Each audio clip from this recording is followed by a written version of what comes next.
Welcome to Corpse Club, the official podcast of dailydead.com. I'm your co-host, Jonathan James. I'm back with Derek Anderson, Bryan Christopher, Scott Drebit, and Tamika Jones. It has been a little bit. I missed all of you. Missed you. Noted everybody jump in at once. Missed you too. Yeah. Just your faces. Yeah, it's been a long time. We took some time off. There were some strikes. You may have heard of it.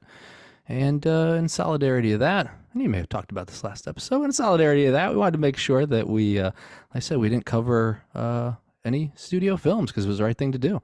But what we like to do every year is talk about horror we're thankful for. We're going to talk about that. And before we do that, we're going to talk about recent watches because it's been a long time since I've caught up with these folks. As I said, in the past and in the past few years, this has always been a good excuse for us to always catch up. So I am very curious about, what you saw, and I'm very curious to talk about horror we're thankful for, but I'm just excited to catch up with all of you. And so that's what we're going to do. So let's see. We'll start with our recent watches. I'm looking at all of you, and I'm going to start with Bryan. I want to know what you saw recently. Son of a bitch, I knew it. Well, I know what some of the other people saw recently, so I figured I'd pick on you first. Honestly, the most recent thing I saw was Exorcist Believer, and y'all know how I feel about that based off of my last episode. So I am actually top notch. I'm actually going to go. It wasn't a movie, but I did finish Diablo IV, and it was another winner. Blizzard doesn't miss with those games. I know 3 might have been a little bit of a dip for some people. I still had a lot of fun with it. But 4 was pretty amazing. Just the texture and the detail in the background, the fact that they've kind of really incorporated more of the open world vibe of the game, where instead of going from like stage to stage, you just get one big old map and you discover more and more of Sanctuary. And Lilith was kind of this just badass big bad. She was very well designed. Maybe a little bit of kink unlocked, but we won't go too far down that road. But yeah, it was a lot of fun. I have found that I used to be someone who liked to play melee characters, so like barbarians and the like. I have really shifted into enjoying the necromancer class in Diablo 4. So for those who are unfamiliar, there's like 5 classes. It changes a little bit every time. I think it's like barbarian this time. It's necromancer. I think there is like a witch doctor, and there's a couple other characters. But yeah, I've been really leaning into the necromancer, partially because you get minions. And like I feel like Diablo is such a it's kind of a lonely game because you're just this most of the time you are this stoic heroic character, or kind of like heroic / anti-hero, because there's always this element of you have your character has angelic and demonic kind of DNA going at the same time. So that it's this idea that you're kind of taking on the forces of hell and sometimes of heaven by yourself. But when you're a necromancer, you're usually rolling about 6 or 7 deep with 5 or 6 skeletons and a golem. So it's just everywhere my character went, it was a party. So but yeah, I was really satisfied with it. And even though I've done the main quest and have defeated Lilith, I think I've only maybe covered 20-25% of the game tops. There's still areas of the map I haven't been to yet, so there's still so much to be able to sink my teeth into. So yeah, I've been really enjoying it. And Jonathan, I think you said you started playing. I have a wrapped copy of it that Christy and I will do couch co-op for at some point this winter. That's the plan, but it's still in its shrink wrap, ready to be opened. How long did it take you to beat the main quest? I'm curious. Ooh, in terms of gameplay hours, I'm so bad at gauging that, but I would say maybe 20 to 25, something like that. That's a good amount. It's hard to gauge because I was really working on a lot of side quests and stuff like that, things that weren't necessarily pertinent the actual main quest, but also goes to like, leveling up your character and beefing up, because that's, half the challenge is making sure that when you go against a lot of these enemies, you need to be strong enough to do it. So you need to be willing to spend time getting your character beefed up. So Yeah. yeah, I'd say I've put in a solid, like, might even be more than that, because that's the other thing too, like the time displacement when I play certain games like Diablo. Because like I've been playing with a friend, and I kind of got way out ahead of her in terms of like progress, and based off where she was, I'm like, I think at this point you're like in the last act. I think you've only got like a few more things. And then I realized there was like 40% of the game to go. Oh, And wow. I'm just like, I'm looking back on like the amount to which it's just like, when I start playing Diablo 4, it's like that effect that you have when you go into a casino that you like kind of don't know like what time of day it is Yeah, anymore. yeah. And like, yeah. So it'll Oh, just I've kind of been be there. like, Yeah. oh, I've been playing for a little while. You look at like, oh, by a little while, I mean like 3 to 4 hours. So yeah, it's one of those kinds of games for me. So for all I know, it could have taken me 20 to 25 hours. It could have taken me 80 hours. I'm not neither would surprise me. That's okay. You know what? Baldur's Gate 3 is like 200 hours, and I'm like, as much as I'd love to play it, I just don't have the time to dedicate to that. So I think 20, I'm okay with 20 to 80, which still sounds Man, like a lot. that's 200 hours. Like that's a lot. It took me 150 for Elden Ring, and that's like, that's Dark Souls level stuff. So 200 hours for Baldur's Gate, that's a commitment. Yeah, I'm pretty positive it's that. It was like 100 for Baldur's Gate and Dragon Age. I think like Baldur's Gate 2 was like 160. Back when I had time to play those games. But Derek, I know you're playing Diablo 4 as well, right? Yes, yeah, we cracked it open a couple of weeks ago, and this is one that like I played the third game with like my dad, my sister, and my brother-in-law, and we were able to do couch co-op with all four of us. So basically, we were all able to play in the same room on the third game. My that kind of leads to my main gripe with the fourth game is that couch co-op is only a max of 2. So we've kind of got like you can play with more if you're online, but you can only play with 2 in the same room together, like on the same screen. So we've kind of got 2 parallel quests going right now, but we all are like trying to level up our characters at the same time, so that because it's all kind of based on like certain parts of the map you can access based on what your level is. So I'm like a level 16 sorcerer, and we're all kind of around that level. We've like got the rogue. My sister's a necromancer, so I'm very familiar with watching all the skeletons party, and very grateful for them in combat. And then Bryan, my brother-in-law, is the barbarian. So we've been, and then there's the druid is the one character we haven't played, and I kind of am really curious about that character because there's like wolves that they get, some like animal companions. So I'm really curious about that one. But we're still like very early in the main campaign, and we've already gotten sidetracked by a handful of side quests that are really like just as interesting as the main campaign. So it's one of those things where I could just keep doing those for months. And they're also like some of them are, it's kind of got like a Hellraiser vibe to it, some of the side quests. So it's been really interesting diving into this giant map that is mostly blank at this point because we're pretty early into it.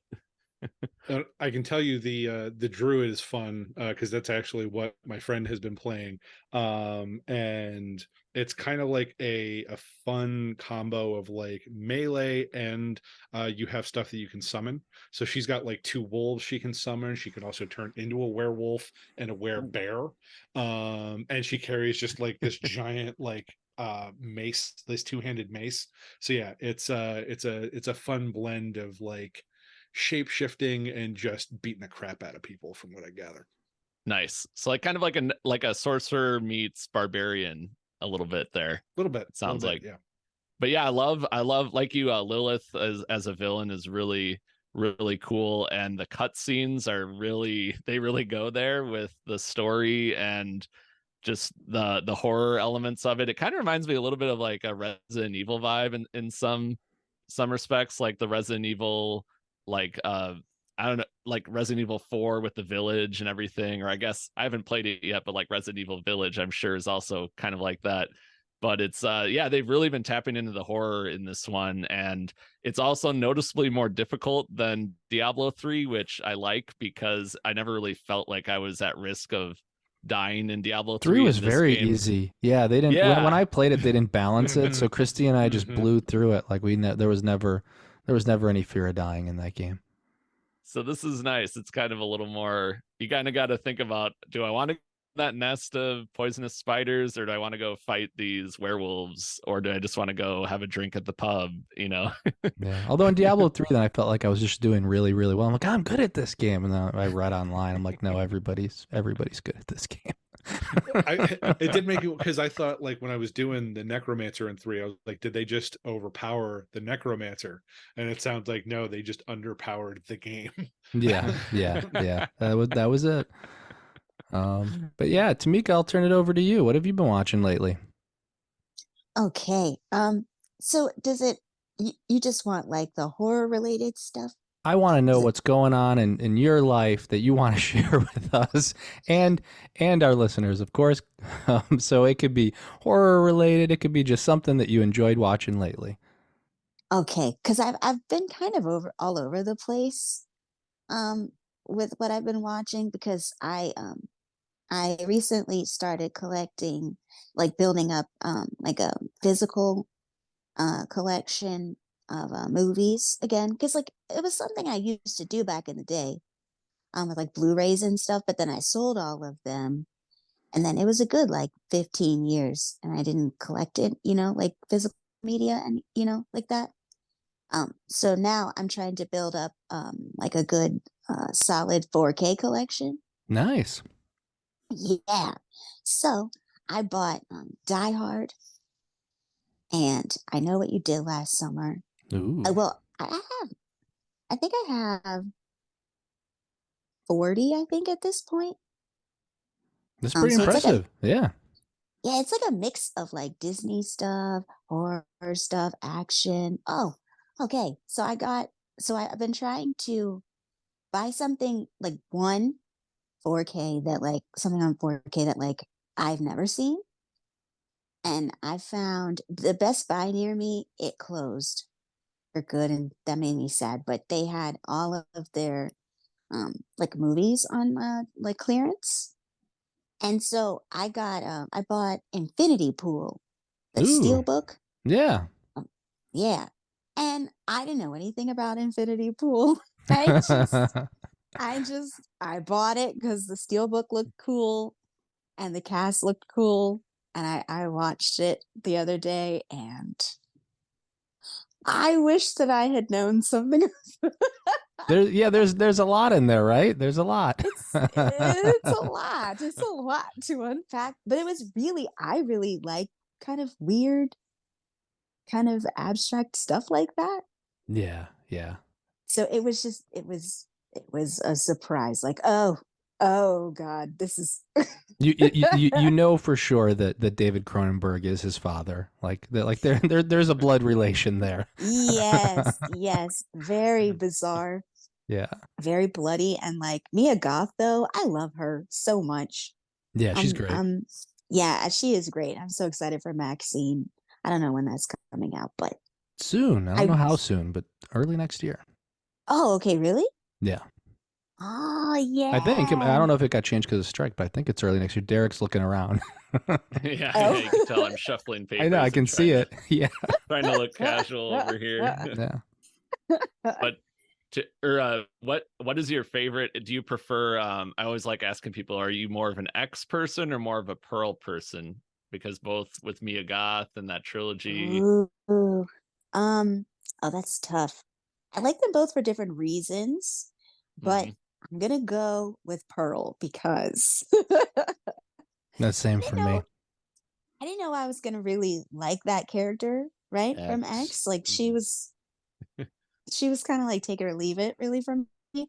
But Pearl, like the movie is her, like her story, and like her personality, and she, is a lot of Mia Goth in that.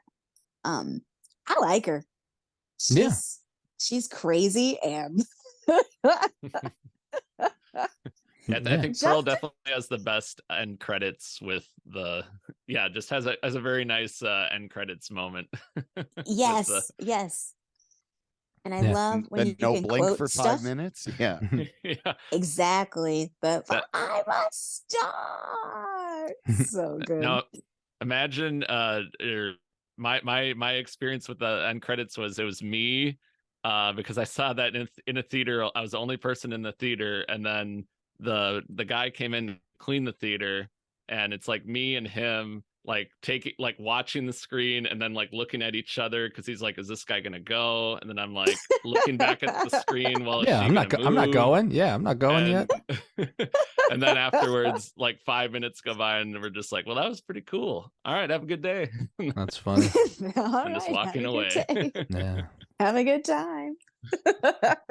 Tamika, I'm interested to know the urge to start collecting again, because I found myself like I'm kind of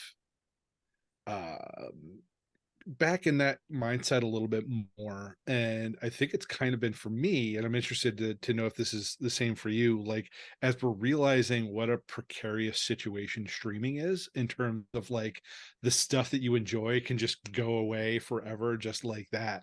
Like is that Right. what kind of like was that the catalyst for you to start collecting again? It was one of them.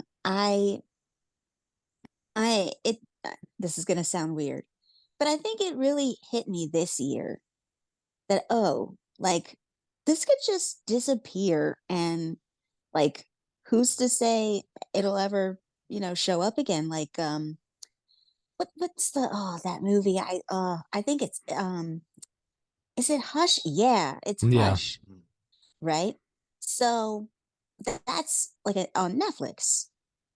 But I'm pretty sure like it's not there anymore, because that's No, one I of don't. Yeah, I the think it movies I was. would watch all the time. Yeah, it's definitely out. I think the deal with Netflix might have gone away though, so I think there is hope that we'll get that. We'll get physical media. It's not like in some cases where we've seen Disney and Warner Brothers pulling new shows, and they have, for a Right. tax write-off, and they have no intention of bringing them back or releasing them. It doesn't mean it can't change. I don't know what the legal and tax implications are. There are some, right? Because they're getting a tax break on it by reporting it as a loss. But yeah, in the case of Hush, that's not what it was. It just left the service, as far as I know.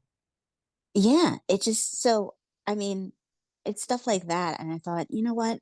It'd be nice because it's in 4K. It's beautiful, beautiful. Well, not all 4K restorations No, not all. are good. Yeah. No, like Friday the 13th. That is, I regret purchasing that because That's funny. It's terrible.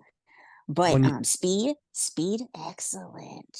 Yeah, no, the discs are better. You guys gave me a lot of crap for something at some point where I'm like, I'm waiting for 4K. You're like, oh, Mr. 4K. But but really, like, there's a huge difference because, like, if you watch a movie like, I don't know, like Insidious, a lot of that movie's in the dark, and if you're watching on a streaming service, you can see all the pixelation. You can see the difference in colors. It's a what do you call it? It's gray, not black. And when you pop in the disc, it's a completely different experience.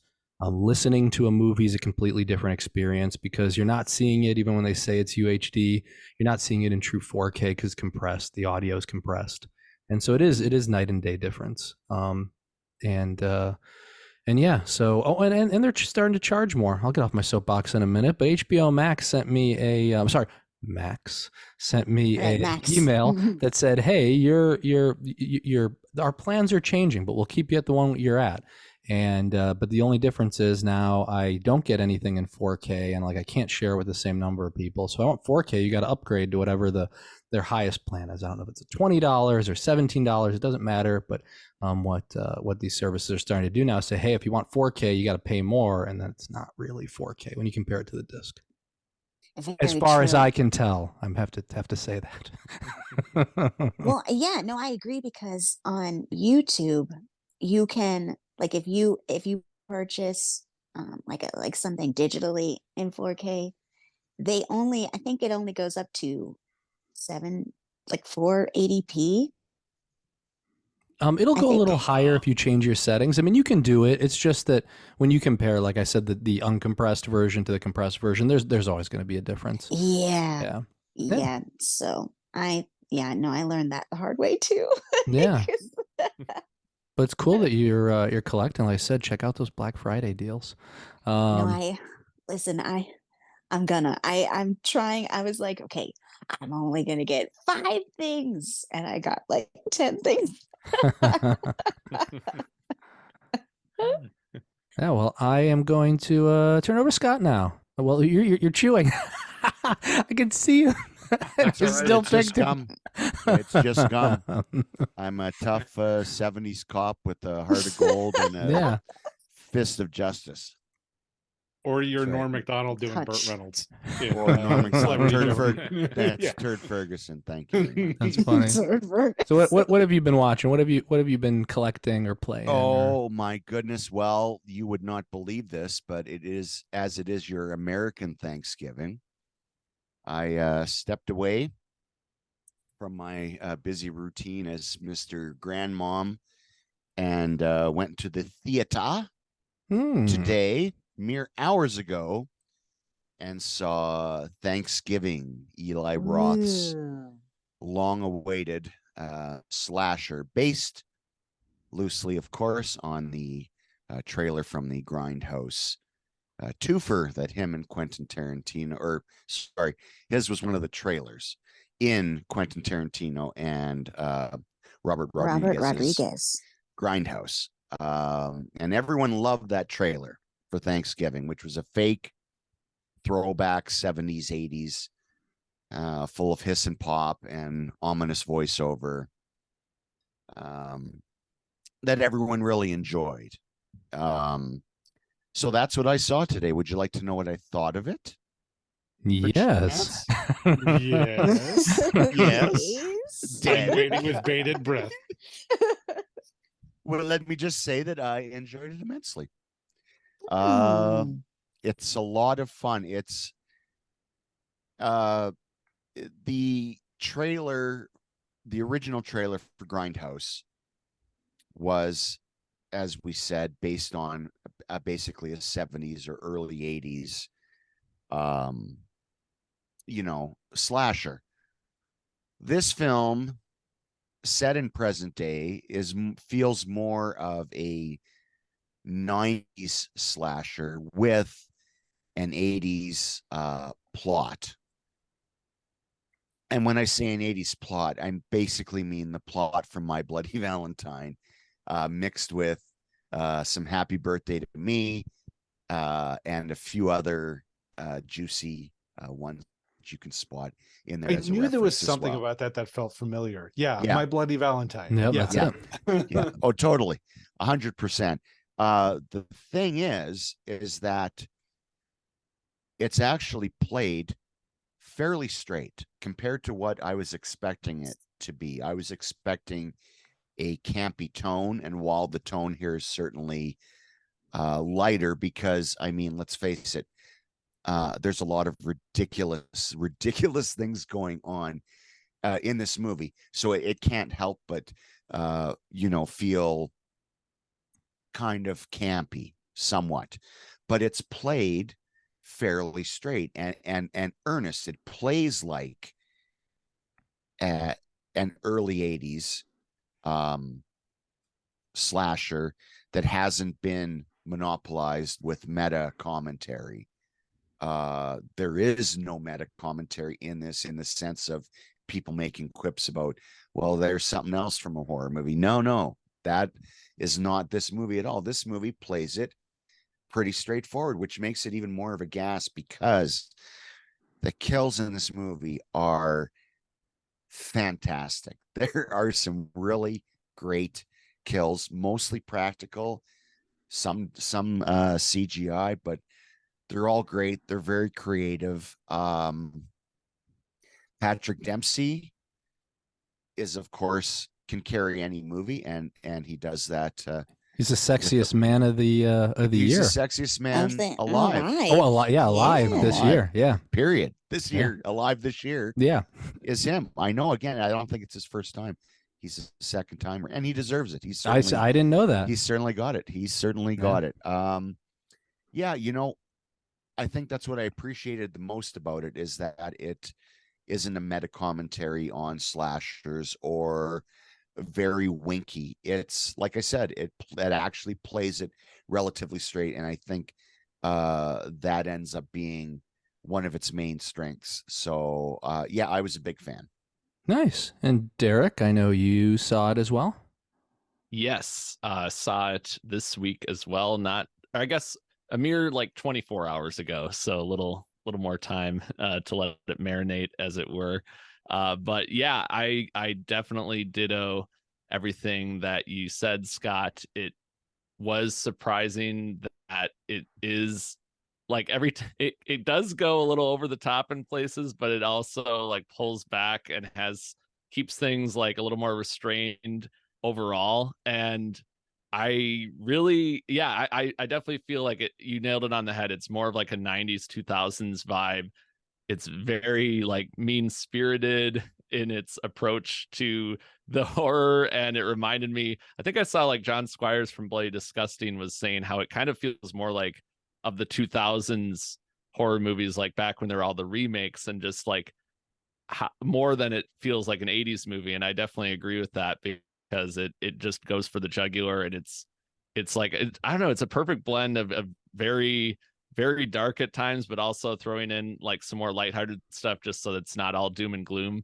But yeah, they really went for the jugular with this one. I enjoyed the humor, the character, the world building was probably what impressed me the most, just because it feels like they really fleshed out, like this is a huge ensemble of characters, like way more than I expected. And I actually think that, I mean, I feel like this is just, I don't know if they're going to get a chance to continue this story beyond one movie, but I feel like they're setting this up like this is the first movie in like a trilogy, just based on how many people are in this movie, like how fleshed out the whole small town is. Like, I feel like there's certain things, you could call it maybe loose ends, that aren't exactly neatly tied. And I think that might be intentional, because kind of like, you know, other slashers that we've seen, they're kind of thinking ahead to the, you know, the whatever, the second helping, or whatever you would call the sequel. So I'm really curious to see what might happen next. But I was very, very satisfied with the meal that we got in this one. And it was just, I don't know how many more like dinner puns I can throw in here, but hey, you're doing better than I would or will. There's gonna be no dinner puns with me. it went down. It went down well. I would say I would probably give it like a solid like 4 out of 5 if I had to give it a rating, just because for what it's trying to do. Or ocean spray canned cranberries out of 5. How many Michelin stars would you give it, Derek? Yeah, I think 4 would still be fair. Or like jiggling cans of cranberry sauce, like right after it comes out of the can, it's still wobbling on the plate. That's funny. A little fun. Yeah. Well, so yeah, I did have a chance to see it as well. I saw it since we're given timelines. I saw it last Thursday. Okay. And yeah, and I agree with much of what you said. So I'll do my usual ditto, and then just add some other thoughts on top of it. I think in both good ways and maybe bad ways, depending on how it goes, we'll see. Like, this seems to me like a prototype for how to set up horror movies for like the TikTok generation. Like, what this movie does both cleverly and, you know, which also maybe to the movie's detriment, is it is never one movie for too long. It's like a collection of scenes, and it ties everything together. So that's why I say it's a prototype, but it's not one type of horror movie. I'm not going to call it out, but they're like, it's similar to 5 or 6 movies, but for sequences.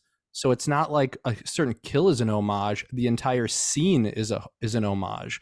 And so it's interesting because thematically it changes. Sometimes it's very funny. Sometimes it's very scary. It moves very quickly. I do think it concludes, or the third act is pretty abrupt, but I also understand that finishing the film, just like the film was wrapped in editing only like a couple weeks before the premiere. So I think that kind of shows. I think maybe could have used a little more time towards the end, but I think generally speaking, like it was effective for what it wanted to do. But I'm curious to see if other filmmakers take notes here and try to put their own spin on it, because I have a feeling that we'll see that. Yeah, was it a case of the screenwriter, is it Justin Rendell? Yeah. I think possibly. Was he paying tribute to these different franchises? I mean, like you said, they're easy to spot. So Yeah. is it intentional, or is it just yikes? Is it not intentional? To their credit, I think it was intentional, because I think so too. It's even filmed differently, and I guess I'd liken this to almost like Once Upon a Time in Hollywood, where they go to like the ranch, right? And the movie is like very different for like that, like 5-10 minutes. And I don't want to, like, again, because I know the movie's new for some folks, for a lot of folks probably, so I don't want to spoil it. But yeah, there are some scenes here, like I said, like the opening is very different, where there were like, in some cases it's laughable and it does switch to horrific, but then there are other scenes which are just straight tense and scary. So I thought it was interesting. Again, the premise, again, that you're setting an old premise in a modern day with the phones, which I think they handled the phones thing really well, because I think they really do. And I don't want to say in what kind of ways, because as you said, there are many people who haven't seen it yet. So that's one of the things, again, okay, let me say what I don't like about the film first, because I don't want to seem like I'm it's the greatest thing since sliced salami. It's very good. Sliced salami was a game changer. For really, I'm telling you, when you slice that shit, okay. Well, when you slice it yourself, you never get that kind of cut. I don't have that kind of knife. It's the worst. Yeah, I need a professional meat slicer. Exactly. Yeah, I don't have one of those. I totally. Oddly enough, only came out about a year after sliced bread, because they were like, we have all the sliced bread. What the hell do we do with it? And I didn't know that.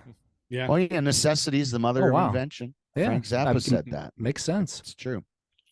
So what I don't like, okay, I really did find, and is this intentional? And probably not. I found a lot of the teen characters either a stock or kind of really fucking annoying. Well, this is an Eli Roth movie. Yeah, but no, not in the. Here's the thing: he didn't write it. So again, I went up a notch in anticipation, because I appreciate his directorial style over his writing style. Any movie that he's written, the first half is everyone talking, the second half is everyone in peril, and it's literally, you could trace that over every movie that he's written like that. This is someone, and again, my second favorite movie of his, because this I think would be the first, but the House with the Clock in the Walls was a great kids movie. This one is definitely back to his hardcore roots, but I'd say he's a much better filmmaker, much better director than he is when he started with Cabin Fever. So like I said, having said that, I either find some of the characters kind of stock, kind of annoying. Some do improve and have good arcs actually through the movie, and there's a couple surprises of character development. But I tell you, these teens start off really strong, pissing you off, where you're hoping all of them get that is true. Yeah, it is true. The opening sequence, I think, is a great opening for horror. It's going to go, for me, I think it's going to go up there. I don't want to get all hyperbolic, but like the ghost ship opening and that, but in this case, the rest of the film is as good as the opening. I found. I know what you're saying about the kind of protracted ending a little bit.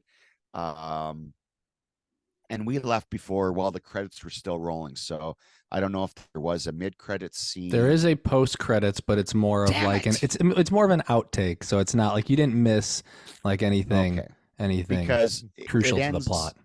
It is funny that for most of the movie, it copies the original My Bloody Valentine. No, I'm not going to say anything because it's, you know what? It's a really interesting stew of a movie that doesn't draw attention so much or stands, I think, so well on its own. It's just a really solid slasher that you're not sitting there going, you're not distracted and going, oh, that's from that. Oh, that's from Yeah, that. yeah, Instead, I agree. you're going along with the story and at the same time getting a kick out of, oh, there's that. I love the mask. I really enjoyed the mask. It kind of has that cherub, Valentine kind of vibe to it with a slick black, pilgrim outfit and an axe for the most part. And again, that evokes images of really My Bloody Valentine. I think this guy really enjoys My Bloody Valentine. And rightly so, who shouldn't? So yeah, there's just, I think if I have a letdown with the film, it's that the characters are a little imbalanced in it. And Jonathan, I think that's to your point about the tonal whiplash that the movie sometimes suffers from. It's sometimes these kids are being insufferable jerks just for a laugh that maybe isn't there. And then they're in peril. Well, you got to kind of get me on your side first. But I think if you take a distance, look back and just enjoy it and maybe don't worry so much about the characters. They're not all annoying by the end, and a couple I actually end up enjoying. But as an exercise in, it doesn't even feel like nostalgia to me. It just feels like a really good modern slasher because I'm about meted out. Yeah, no, I agree. It's definitely refreshing. And this feels like a fresh air of, straight ahead. Yeah. Yeah, I agree. Derek, I know I asked you about your opinions on Thanksgiving, but I feel like it would be, I didn't give you a true, what did you watch? What have you been up to? So do you have anything else for us? So I won't get into too much detail because I don't want to spoil it, but we did start also, in addition to playing Diablo 4, we have started playing The Last of Us Part 2. So that's been intense. And so we're also pretty early in that game. So we're kind of doing a couple different games, just trying to catch up on stuff we've been wanting to play for a while. I know I've got some Resident Evil to catch up on eventually, both Village and the Resident Evil 3 remaster. I have like a World War Z video game that I've never cracked open. So I'm just trying to dust off some of the games and I still play Star Wars Battlefront 2 quite a bit, but I'm trying to, mix in some other hits on the playlist. Yeah. So that's been fun. And other than that, we talked about on the last episode, Saw X recently, so definitely check that out if you want to hear Scott and I share our thoughts on the latest installment there. And on the small screen, I've been watching a lot of reruns of Tales from the Darkside and the Twilight Zone. Ooh, nice.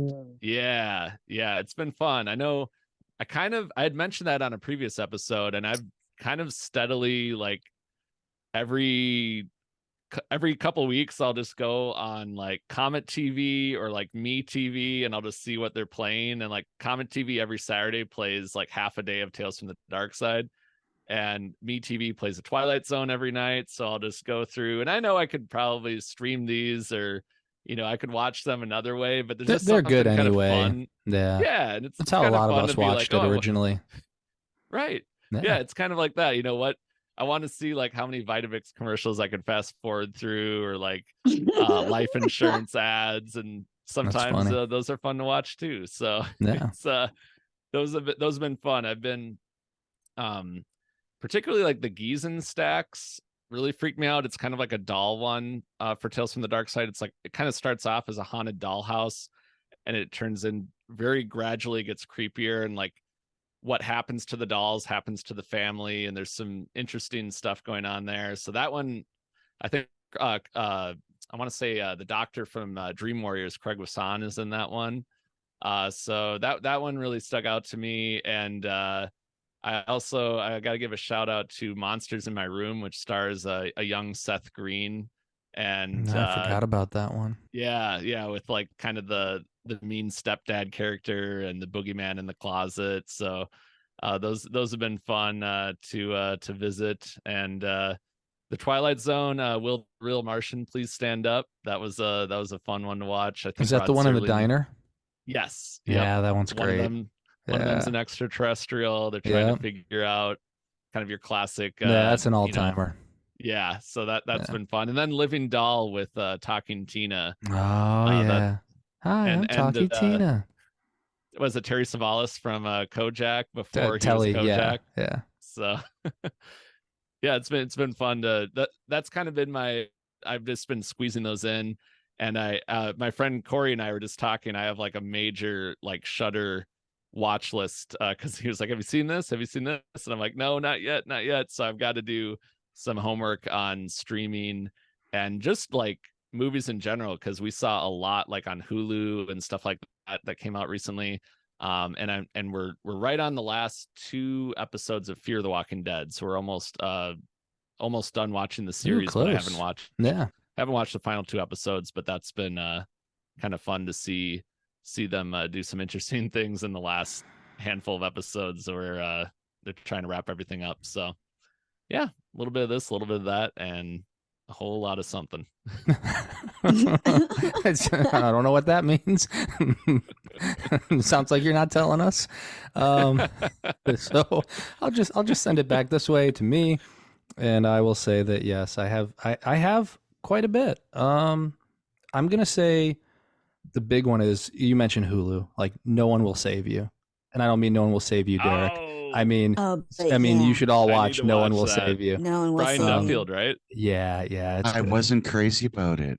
Oh, I can't wait to talk to you about it. Yeah, I can't talk to you about it without ruining it for our co-hosts. But oh, it's okay. I forgive you. I forgive you in advance. You can. Well, spoil. I still won't spoil it, but I appreciate it. But yeah, but I loved it. It's not a, you know, the interesting thing, and I want to talk to you about, Scott. For me, it's kind of like a Hush thing, in that there's not a lot of talking, or really any talking throughout the movie, and I don't think that's a spoiler because you'll see it very quickly.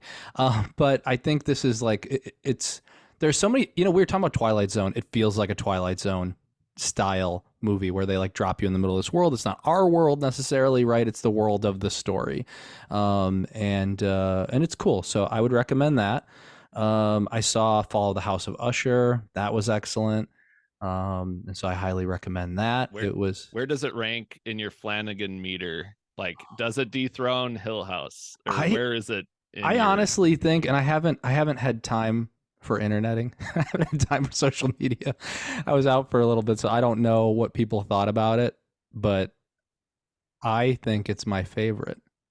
So yeah, I think it's my favorite. Wow. You can see his progression as a filmmaker and as, a writer and as a showrunner, right? And you can kind of see that he learns from everything he does with the next one. And I really love that he's remixed Edgar Allan Poe and recontextualized it to our world today and the problems we face. He's made these characters that are terrible people, but that you can't help but watch them and be attracted to them. And the performances are great. It's a wonderful, like, I think it's the best thing I've seen this year. I have to look through my list to see if I have something like, oh, that one, but right now, it's the best thing I've seen this year. So I really liked it. It worked for me. I do know, well, like I said, because I had talked to a couple people who had seen it. So I know for some people it didn't work for them as much. Or I know for, like, it's one of those things where, like, people have different favorites. If it's Midnight Mass, like, I'm not going to say you're wrong. Like, of course everybody has their opinion, but, like, it's also great. Or Haunting of Hill House, like that was my favorite before this. But I think I want to, like, rewatch this immediately because the performances are so good and there's a lot I think I missed. So yeah, that's a good one. Nice. And not horror related at all, but I saw the Marvels, and I just now that, because I'm back now, and I've seen there's so much venom for this movie, and so I do want to jump in and say, hey, like, if you are on the fence about the Marvels, go see it. It's fun. It's if you liked Ms. Marvel, like, it's similar to that. It's it's kind of exactly what you'd expect, I guess. Just to get on the Marvel soapbox for a minute, I think some people worry too much about the business of movies, like they're running the studio. And yeah, I understand they spent a lot of money on this movie, and that maybe that was their mistake, right, that they put so much money into this. I said the same thing for like Crimson Peak. Like, if you look at this on paper, it's like we should not have spent this much money on a gothic, horror movie, but they did, and they gave Guillermo del Toro all this money, and I'm glad it exists. And so for the Marvels, like, it's harmless fun. It's fun, like, if it's in the same, kind of realm as Quantumania, in terms of, that movie was, I think they kind of, after they saw what Thor Ragnarok did, it's like, how do we mix the action and the comedy? And, and that doesn't work for everyone. And this movie, I don't think was ever going to be a $1 billion film. And so, I wouldn't worry about it. Not everything has to be Infinity War. And so, yeah, if you like Marvel movies and you want to have fun, it's made for different people. Like, like Christy saw it and she's like, yeah, it's so nice to be able to see, women just kicking ass and fighting together. And so, yeah, so like I said, so I saw that was a lot of fun. And Jonathan, I would argue that is horror related because it was directed by Nia DaCosta. Oh, there you go. You tied it in. There you go. Yeah, and they've been giving her crap too. I've seen that. It's just kind of weird. So, it's the neckbeards coming out of the woodwork. Yeah, yeah. Downside to fandom. But anyway, if you've been following along and watching, Marvel shows during the pandemic and watching the, this phase of movies, like, this is similar to that. I know it didn't connect for a lot of people, but anyway, but it's a lot of fun. There's a lot there's an all-time great Marvel scene in there. And I won't say anything. Is it? Oh, I was gonna. I know what you're talking. Did you see it? Cats? Did you see it? Yeah, I did. Yep, oh yeah. Yep, I'm not going to say what it is, okay. but yeah. So anyway, so I had fun with that, and I just started Loki. I'm behind on stuff, I know, but I just started Jonathan, Loki. It's so good. Yeah, it's so good. It's really good. I say this as someone who is suffering from Marvel fatigue. Like, I watch this just because I liked season 1 so much. Yeah. It's and again, another connection to the horror realm with Aaron Moorhead and Justin Benson. Oh yeah, yeah. Who took over as the directors for this season. So yeah. Yeah, and they're I mean, it's really solid. So I'm excited for that, and they're both jumping into Daredevil is what I heard.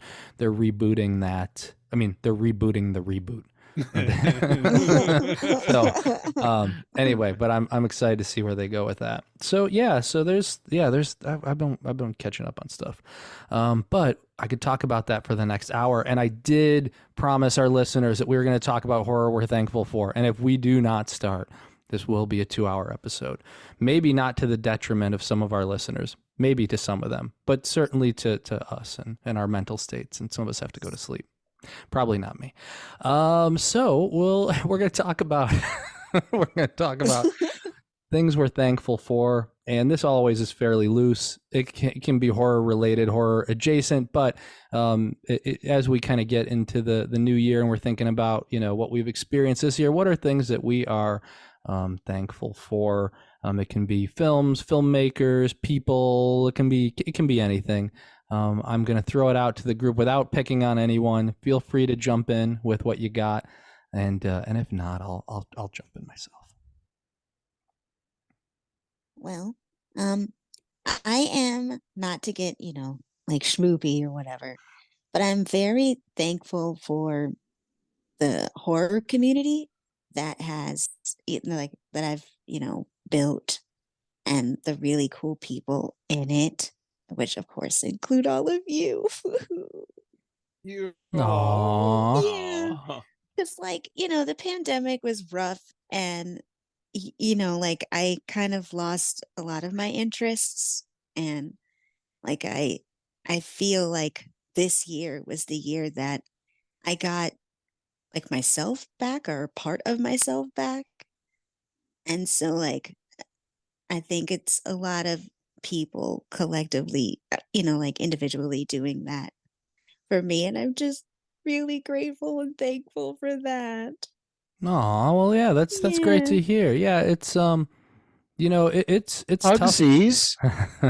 Hugsies. Hugsies. Group hug. Yeah. Virtual group hug, yeah. Virtual But yeah, it's group hug. like I said, it's been a tough few years for a lot of people, and I think that's what's maybe a little challenging, kind of navigating the waters socially, going back out in public, is that, like, for some people, like, things didn't change at all. They didn't skip a beat. In some cases, because it was their views on the pandemic. In some cases, it's because they needed to work to provide for their family, and so they were out every day. For other people, they stayed inside a lot, and the way they did things, myself included, kind of day to day changed for a while. Some people lost people because of the pandemic, or they got sick themselves. Some people have long COVID. So everybody's kind of experienced, or like I said, most people have experienced some kind of shift. And I think because there's also a habit of not kind of talking about it collectively, or maybe like in the larger, maybe in like the news, or governments are not talking about the fact that, hey, there's a lot of people who just went through a lot of shit, and a lot of people just don't know how to deal with it, or people are still trying to get out of it. So I don't have any answers or anything, but just to say that, hey, you're not alone with this, and I know, for our listeners too, it's okay if you're not, what do you call it? If things aren't, quote unquote normal. I don't know, I know so many people who have just been impacted in different ways. And you mentioned that, in some cases, you're not, weren't watching the same things, or kind of connected to the same things. And I think it's the same thing for myself and others too, where, hey, I couldn't watch horror movies for a little bit, or some things that I used to do, pre-pandemic, and I don't do anymore. And so it's been really nice to have all of you to connect with. And, Corpse Club, I had said before, has been a lifeline for me, and to be able to just connect with you guys and catch up and just talk about some things which aren't sad all the time. And that's why, even though horror is such a weird thing for some people, like it's comforting for us, and we'd be able to find each other through it. Exactly. It's like a comfort, like a, not, well, I don't want to say baby blanket, but like, it's like a snuggie. Yeah. Horror is like a snuggie, and I just feel very warm and safe here. So thank you all for that. Yeah. Thank you. Thank you, Tamika, for making it that way for all of us as well, because I'm right there with you. It's been really nice to be able to to lean on all of you, and just be able to have this platform to hang out, and also just family and friends the last few years definitely have helped a lot through some tough times. So it's been really nice to be able to talk about come here and talk about slashers and supernatural stuff, and just sometimes just get your mind off of stuff. It's really nice. Exactly. And you're ice fishing. I tell people all the time, like, my friend Derek, he ice fishes. He ice fishes. It's like a superpower. I know. I mean, that's so cool. He fucking ice fishes. It's funny. Yeah. Now, when you put it like that, I think I should I have a newfound appreciation for that, because it's something I feel like I take it for granted just because I'm like, that's just what we do in Minnesota. But it's yeah, it is a lot of fun. And anybody ends up in Minnesota, I'll get you out on the ice. and I'll keep you above the ice. I'm gonna make sure you don't go under.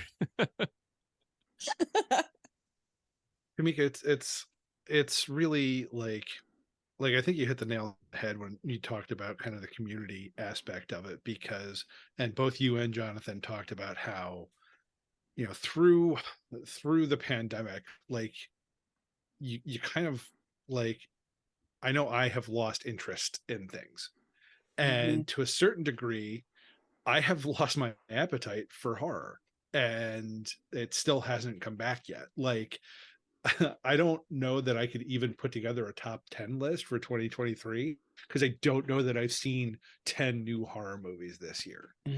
But what's been amazing and what's been a great lifeline since 2020 has been the fact that, like, yeah, horror I think is what brought us all together initially, but that isn't the cornerstone of why we're still friends and like why we all still love each other. Like, it is like you said, like, you know, we know Derek is really into ice fishing, and like Jonathan's really into Marvel, and just like we know so much more about each other than the horror movies that we like.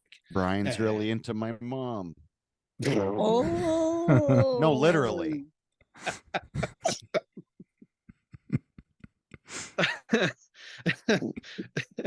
Well, as I try and make this sincere point, while inside Derek's mom, oh shit, Scott, now you've got me all discombobulated. I thought that was accidental. And it was not. You leave her out of this, damn it. It was not.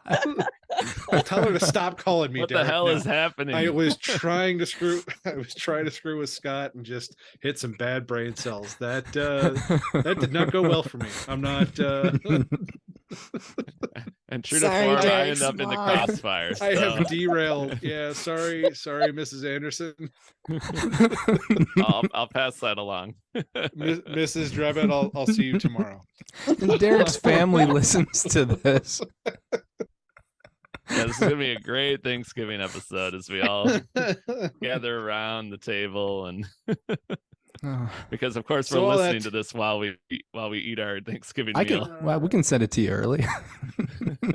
All that to say, I love you all except for you, Scott. You can go to hell.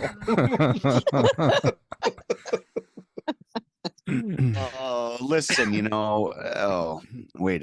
Can you hear me? Is this working? We can Is this hear thing you. Working? Unfortunately, we can still hear you. Shut up, you. This is why I'm here. It's as Brian quite sincerely said, and Tamika and everyone else.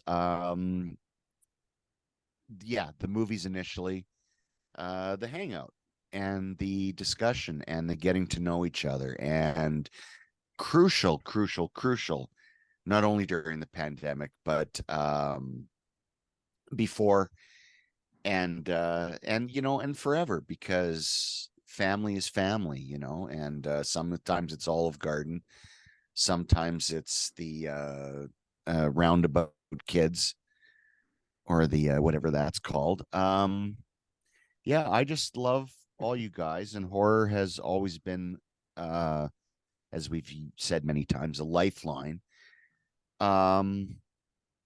But I think it's what we get from horror, and the biggest thing that I get from horror is that every once in a blue moon, and too infrequently, you know, as I get to hang out with my friends and just shoot the shit. And so that's what I'm grateful for horror, is that you guys are the best shit shooters that a Canadian fella could ask for.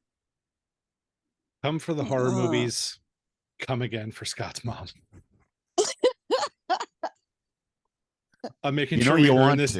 I'm making sure we earn this E rating this week, just in case there was any Hey, even Tamika was dropping f-bombs, so yeah, we are in the E this week. I think we were bad. E early. Yeah, we were E early. Yeah, the funny thing too is that like I tossed this over to Tamika, who could have picked anything, but like I think this is what all of us were gonna pick because I was gonna be like, oh yeah, I'm thankful for this one movie that was released, and now you can't because now it just isn't gonna look good. But it's like, hey Derek, what are you thankful for? And it's like Riverdale. Like you can't after all this. You don't want to see my episode notes because I literally have that written down. Is it really? No lie. No lie. I mean, it's on the screen. Otherwise, shirtless Archie zombie is just not going to carry that weight. Oh, sorry, I said no lie, but I meant no cap for Bryan. Sorry. No cap. But my love for you, I think this has turned into a really even... mid segment, Jonathan. I think in this case, my love for you all even supersedes Riverdale. Wouldn't that have been funny though if Derek was like, "No, fuck all of you. I'm going to talk about Riverdale for the next 15 minutes." He should because that show has put mostly Derek, because I gave up admittedly after like season 4. But you should still bring it up. You got to get it out of your system, Derek. You don't, Derek. You can leave it. I will say it did come to an end this year because the season was the final one, and it was I miss it already. So it is it came to a lot of it took place in 1955 this season, and but I'll find a way to connect this by just saying that that's why it's so great to hang out with all of you, because I can mourn the loss of Riverdale through our You can't see this at home, folks, here. but he's rocking back and forth in his chair. He's got his legs pressed up against his chest. He's texting us saying, call mommy, Riverdale, go bye-bye. I'm crying into my Pop Tate's milkshake, but yeah, it I can always revisit it. There's over 100 episodes that will always be there. Although maybe I'll have to buy them on 4K because, like we were talking about, might not be on streaming. I don't know. Shirtless Archie will just be a click away, Derek. Before or after he fights the bear? I have no idea what you're talking about. Oh my gosh, that cult with Chad Michael Murray. The farm. The Oregon cult. Well, wait, if he fought a bear and he was shirtless, then Leslie Nielsen did it first. Yeah. Thank you. Hello. That's a girdler move. Okay. Hashtag girdler love. Okay. I knew you can make an episode without. That's right. I'm bringing that back. Well, with that, I think with that, this is a good place to end it because we have nothing else we're going to say we're thankful for. We have to end not on the camaraderie and us hanging out together, but on Riverdale, of course. But no, really, I'm selfish. Well, not Riverdale, it's too perfect. But everyone who listens to this, I don't know if I don't say this enough, but if you've ever listened to this show, The Corpse Club, just thank you. Thank you for your time. Thank you so much. We're just a bunch of idiots, and if you find any kind of pleasure from our ramblings, just speaking for myself, thank you so much. Yes, I couldn't have said it better. You. Yeah, that's what I was going to say, but you said it better. So ditto. And with that, this episode of Corpse Club comes to an end. I do want to thank as well Bryan, who helps us out each and every episode. He edits these episodes. He cuts out little things here and there. He adds the intros and closings. We could not do it without him. He levels our voices. So thank you, Bryan. And yeah, check us out on Corpse Club. If you're listening to us on your favorite streaming provider, you can also visit us at corpseclub.com, at dailydead.com. Feel free to reach out anytime. We're at contact@corpseclub.com. And until next time, stay scary.